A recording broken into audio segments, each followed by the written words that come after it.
Well, I guess I've played around on this tape just about as long as I possibly could, so I'm going to have to get it started. I've started it once and laid it back to one side and wasn't satisfied with what I put on there anyway, so I'll go ahead and get the darn thing done tonight and get it in the mail in the morning. I don't know why, it just seemed like one thing after another. You don't get around to doing things like you plan on. I was going to do this over the weekend. I'd had it about a week. But the Humane Society had a flea market up at the shopping center, and they asked me if I'd help them out for a bit, so I went up to help them, and you know how those things go. When you volunteer for something, well, you get stuck with the whole load. Anyway, I was up there all day long and out in that hot sun quite a bit of the time, and I just didn't feel like doing. In fact, I didn't even think of the tape. When I got home Saturday night, and Sunday I didn't have time, didn't feel up to it, so here it is Tuesday, and I'm going to get the doggone thing out sometime today. Guess I've mentioned that we've had all kind of problems roof-wise a couple of times with hail, and had some slight damage on the car on hail damage. Not a great deal, not enough to worry about. Also had light problems during the storm. Half of the lights in the house didn't work. We had to call an electrician to get that taken care of. The drain pipes in the sink in the kitchen rusted out, so we had to have the plumber in to take care of that. Seemed like it's just one doggone thing after another. Anyway, we got the sink draining properly, and lights are working all right now. He's moved the one circuit over tied it in with another circuit, which means you got to watch. We're all right. He'll come back eventually and put in a new breaker switch and separate the circuits again, and we'll be in good shape. Well, I finally got the work crew organized, or thought I did. Finally got a full crew again, and the gal that's been working with us for the past year goes to El Paso tonight. We'll take her examination tomorrow morning. She's supposed to be there at 11 o'clock tomorrow morning to take her test. And where we thought we was in real good shape, now she's kind of leery about whether or not she'll pass it. If she don't, then we're short-handed again because I can't use her without a license. Lance, you know how that works. Anyway, she's going down tonight after she gets through work to El Paso, and hopefully she'll pass it, but I don't see any way that she possibly could. I've had 3 calls from a hippie gal in Los Angeles, or in that vicinity. I guess I don't remember whether she's in Los Angeles or Orange County or where it is. Anyway, over in that vicinity. And yesterday I received an audition tape from her and a letter. However, like I told her on the phone every time she called, we don't have any openings. Don't really know when there will be any. But if she wanted to send an audition tape, I would at least listen to it. I expect that she'll be calling again before long and want to know when she can come to work. She's not all that great. She's not real bad, but the talk she runs in is not the kind of language we use here. She's working a rock FM station there in California, and some of her language needs a little cleaning up, to say the least. Anyway, I don't imagine we'll hire her. She just didn't sound like she would fit into our format really at all. Oh, Gene, we're back on remotes again at Gibson's, just like we were before, 2 days a week. Early in the morning on the Spanish program, then again from 8 till 9, run from 8 till 10 English, then again from 12:30 to 1:30 in the afternoon. Sure does mess things up.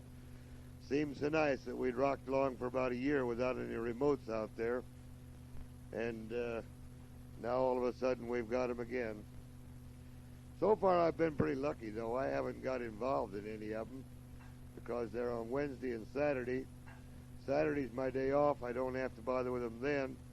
Wednesday morning I open up, so I don't get involved with that one. And at noon is my lunch hour, so I'm not around the station during that one. Bob and one of the salesmen, Jerry, takes care of that. Oh, this buddy of mine that I've been running around with, Darwin Gordon, as I think I told Gene, I didn't tell you, Lance, that he's quit his distributorship for Morton's potato chips and et cetera, and is now their area manager for Morton Foods out of main office in Dallas.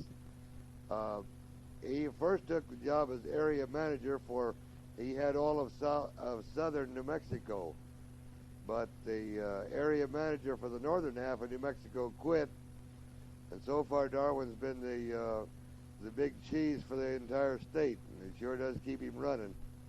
Kind of hate his new job myself because he's never home, and we used to get together at least once a week, sometimes twice a week, or I'd at least see him or talk to him on the phone.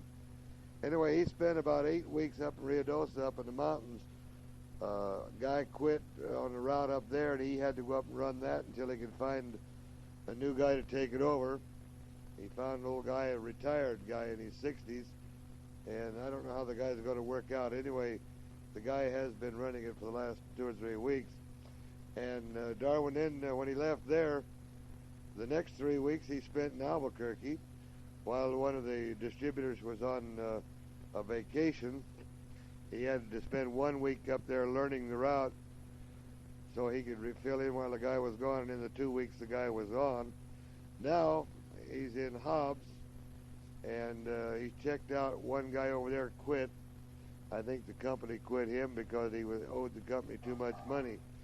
He wasn't doing the job. Anyway, they got a replacement, so the guy that quit, and check in the new guy and see that he understands the business, how it runs, and so forth, get him squared away. He said that he would be there all this week and possibly some of next week.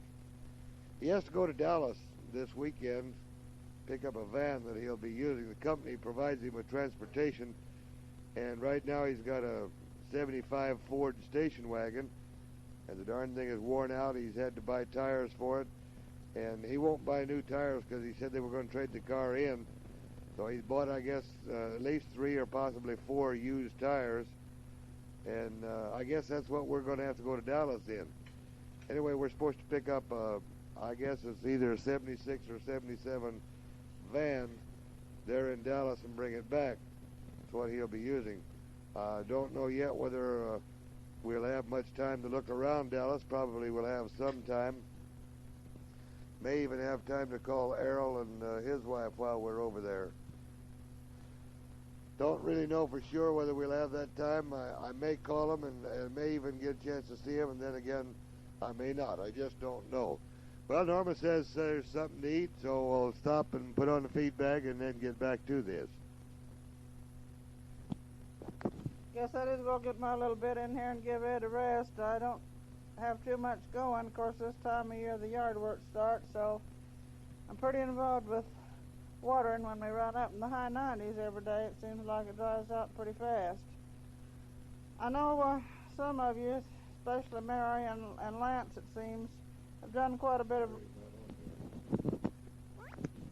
When Mary was still with us, well, I remember she was doing quite a bit of family research, and it seems like Lance was. And I wondered if anybody had ever come up with G.F. Lyon, a Captain G.F. Lyon. I get this little Central Bureau catalog, books and albums, and it mentions a private journal of Captain G.F. Lyon. Vivid and classic account, originally published in 1824. Lyon's Arctic Expedition, a unique early 19th century document filled with description and understanding of the Eskimo. So you might mention on the tape whether you've ever heard of him. It might be a real fascinating book. In fact, there's lots of interesting books mentioned in this catalog. This is the best one I've gotten. It has 94 pages this time, and it really has some goodies listed. Kathy, it seems like you're busy and doing a worthwhile thing. There's a lot of reward and just feel like you're helping at times. It doesn't always have to be money involved to make one feel good. And from what your parents say, it's really a worthwhile project. I don't remember now who mentioned elephant garlic on the tape, but it evidently is quite a huge plant. I noticed one of our neighbors has a elephant ear plant, but I don't remember ever hearing of that garlic before. You people in Portland might be interested to hear that we've acquired a little short-haired cat, little yellow and white fellow. We've had him about 3 months now.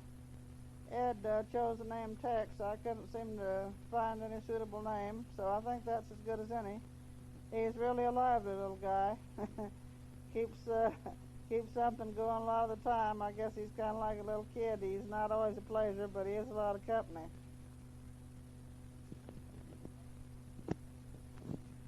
Sorry to hear about your loss, Pat, and loss of your brother, too, Ann.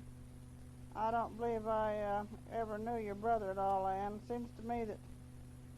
Not sure whether he was ever around Portland or not. I know you visited a brother one time when we were also up there, but I'm not sure now who it was. Seems like there's certainly been the losses in the family lately. I haven't lost a relative now for, I guess, about a year, but I've lost a couple of close friends lately. Sometimes they can be just as close as a relative, it seems like. You people in L.A. might remember when we were renting there in Farmington, when I lived on Orchard Street. This woman we were renting from and I have been close friends ever since '58. She passed away the 5th of May. So that was quite a loss.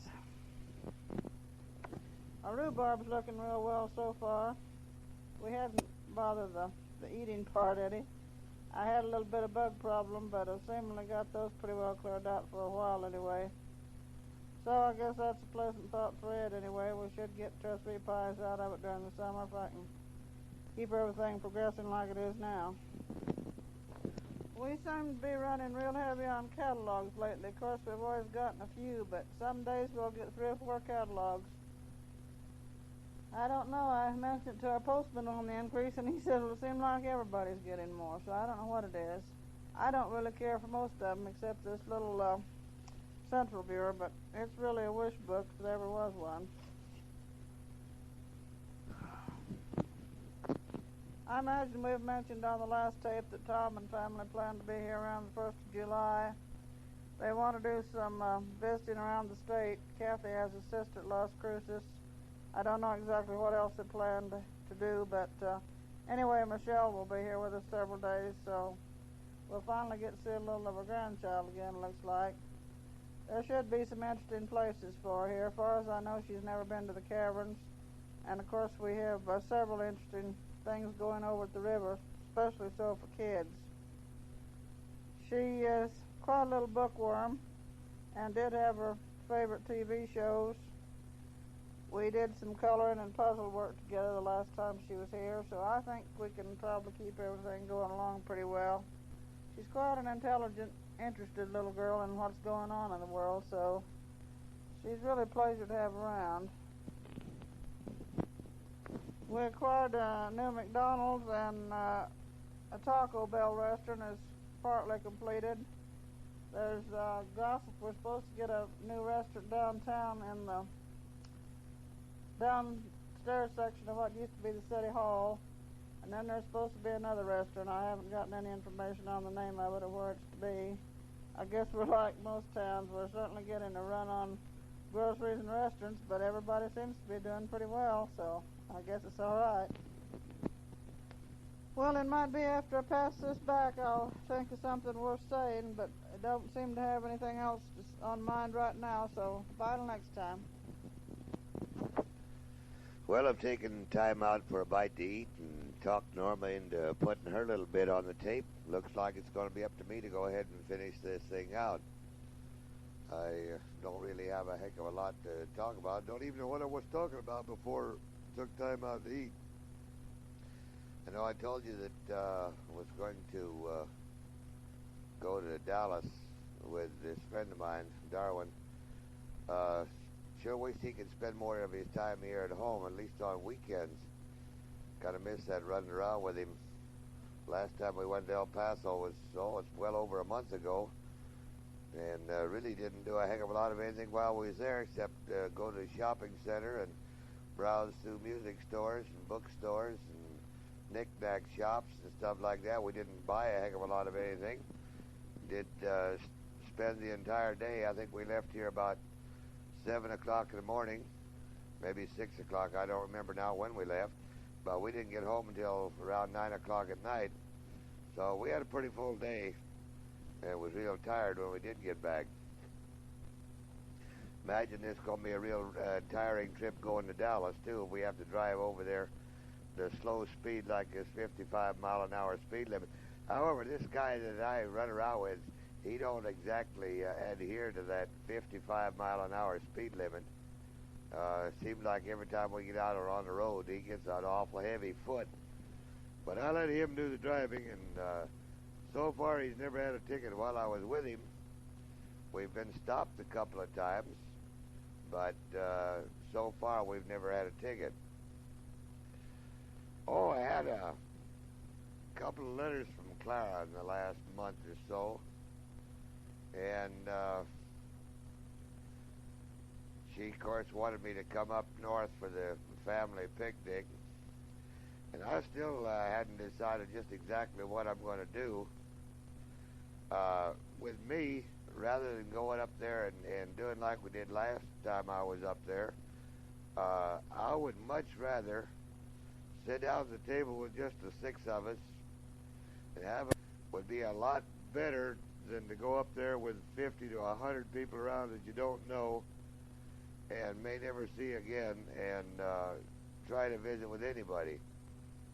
I know I've tried to talk to quite a few of them, but I don't know. It just wasn't exactly what I'd like to have.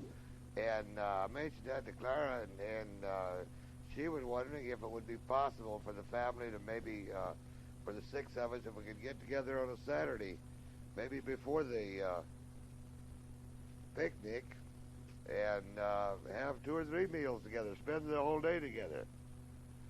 And that, to me, appeals a lot more than going up there to a reunion, like I say, with a lot of people that I don't know. I would very much like to sit down and visit with the family, spend a day, but so many of them that I don't know that it's real difficult to visit with. Anyway, you people might think about it and put your comments on the tape as it comes around. We should have a couple of more tapes before picnic time anyway. So you might see what you can come up with in a thought along that line. I know I would enjoy it a lot more, and I think maybe the rest of you would too. If we could have a smaller group where you could really sit and visit, rather than try to sit and talk to 50 to 100 different people. Anyway, I answered Clara's first letter, and as usual, it was only about a week or so till I got an answer to it. And I've had it now for, I guess, a week or two, and I haven't answered it yet. I found that just not that much to talk about. Oh, Norma was mentioning a while ago something about having a run on catalogs. Boy, I didn't know there was so doggone many catalogs circulating around until we started getting on somebody's mailing list. But we've gotten catalogs on boats and boating equipment. We're getting catalogs on, a dozen different things, it seems like. Sometimes 3, 4 catalogs in one day. But one I did get a hold of that to me was real interesting. I got one on old-time music, and it's music recorded on cassette tapes, and it's the catalog just says Musical America cassette catalog old-time music.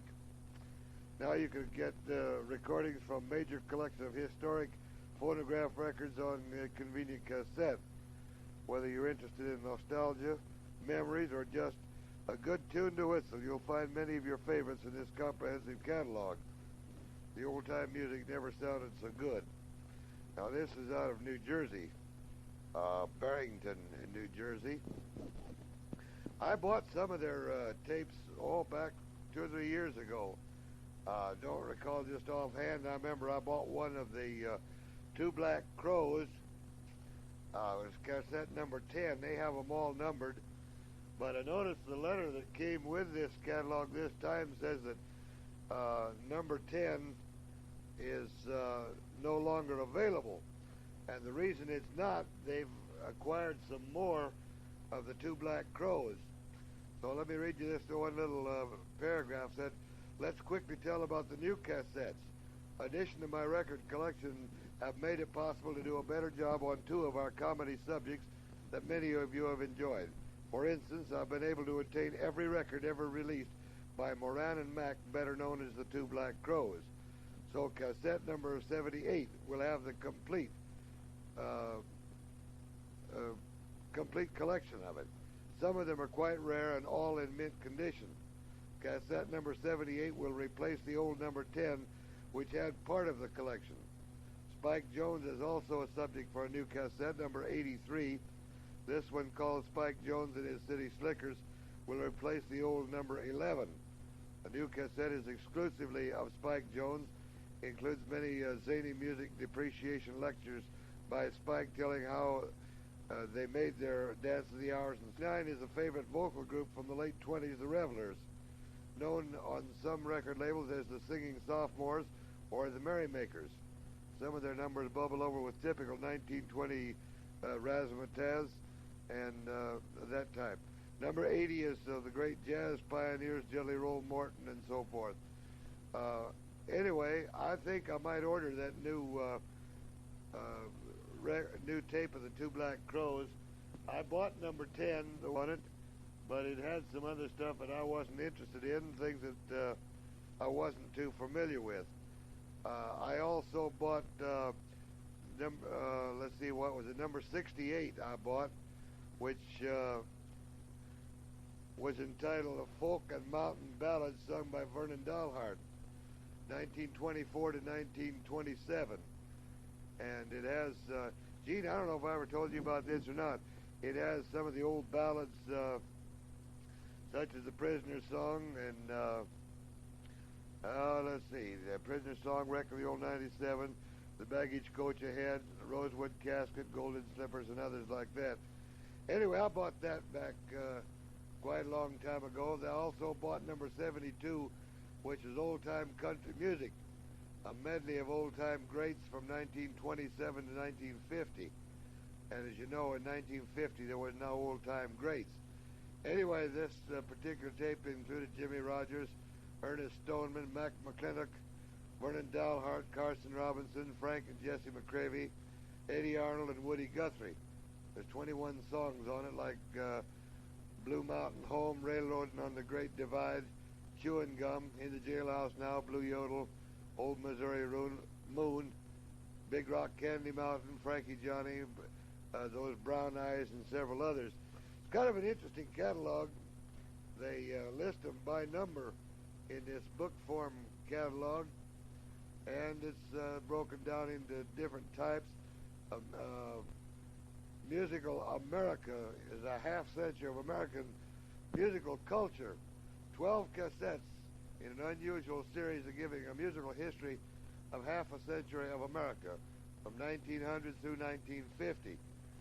Tape number 1 is 1901 to 1903, and another one is from 1903 to 1913, from 1914 to 1919, 1919 through 22, and then right on down the line through the up to 50. They've got another group of sacred music, which is Billy Sunday's campaign music and old-time religion, old-time faith, favorite hymns and gospel songs, and that type of stuff. They've also got tapes of various spirituals. They've got Christmas music and classical music, humor. Humor has just comedy classics. 1902 through 1924 has Will Rogers when he nominated Henry Ford for president, and that's just one of them that I can think of. Uncle Josh favorites, The Two Black Crows, dialect humor featuring the Virginia Judge, Spike Jones, another tape of novelties from the 20s through the 60s. There's special features such as old band concerts, And I also ordered that, number 30, which is, I believe I have that, old-fashioned band concert 1902 through 1930. Simulated old-time band concert using recordings of John Philip Sousa, Arthur Pryor, Herbert L. Clark, and others. And as I recall, it wasn't a very good tape.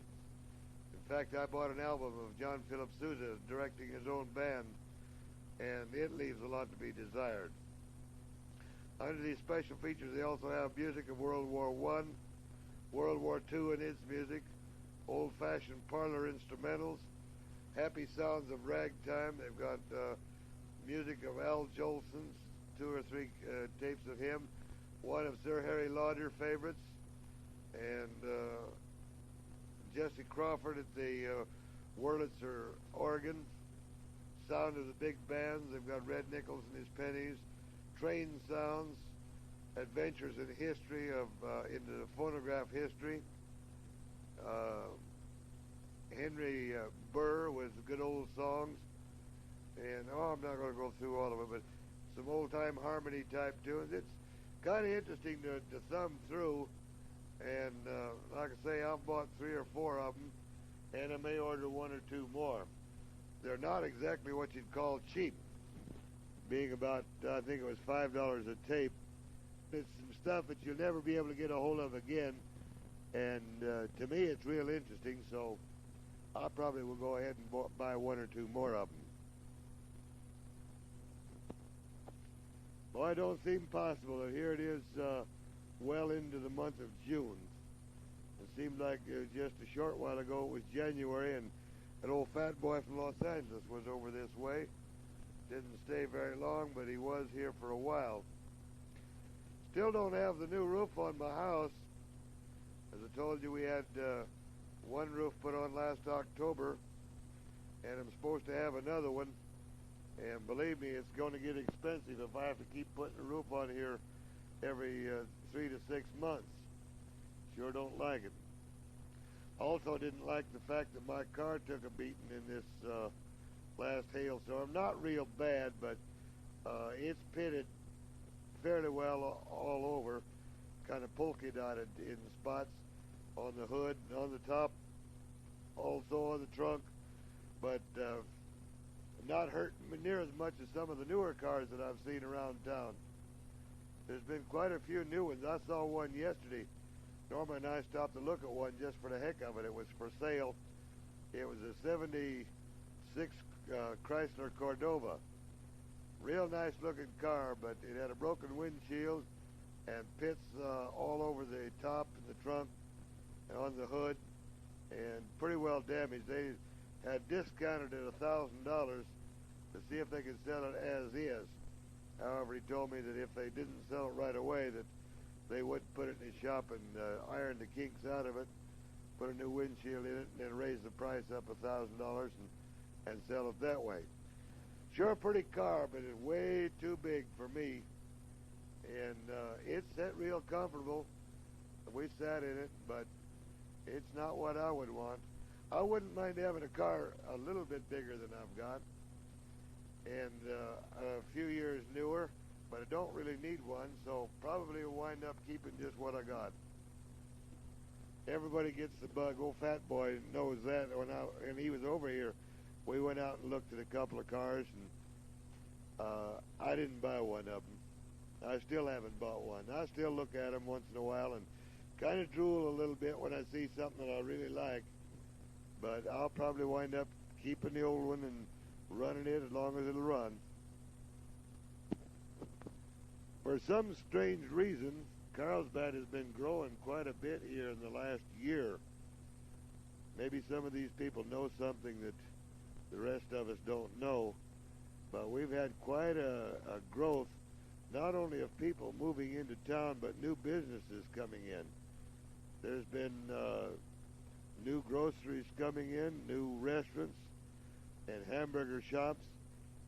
There's quite a bit of building going on. We've had 2 or 3 big apartment houses built here in the last few months. We've got, I noticed in the news that there's a couple more have applied to the city for a license to subdivide some property and build more apartment houses. There's more homes being built, and I don't know yet why, other than maybe they're just tearing out some of the old junky ones. I know there has been quite a few of the older ones torn out, but something is causing the boom, and I don't know what. I just hope that the darn town don't grow too much. It's just about the size I like it now, and I'd hate like heck to see it double in size. Oh, Fat Boy, I guess you remember our walk around the block when you was here in freezing weather. Well, I'm still trying to get out and walk some every day. As you know, we went around the block when you were here in January, and that is the equivalent, Lance, in case you're wondering what I'm talking about. It's the equivalent of about a 6-block walk, because actually there's the 600 and 700 block here all in one block. There's no streets through. So actually you go about 2 blocks long and a block wide, which means that about 6 blocks actual distance to go all the way around. Well, I've been doing that now for several months, and I've been adding to it to, 8 to 10 blocks I've been walking here lately. Although last night Norma and I went around the block, and that was just our usual 6 blocks, and we call it quits. But sometimes we go 8 or 10 blocks before we get home. Still, it's not as easy walking around like that as it should be, but it's getting better. At least I'm not having any more trouble than it was, and I'm going farther to do it, so I guess there is considerable improvement. Well, Norma just came in from taking the cat out for his visit out in the front yard, and I looked at the tape. I've been talking all the time she was out there, and looks to me like this thing is just ready to pull up and stop just anywhere. I didn't really know I was so long-winded.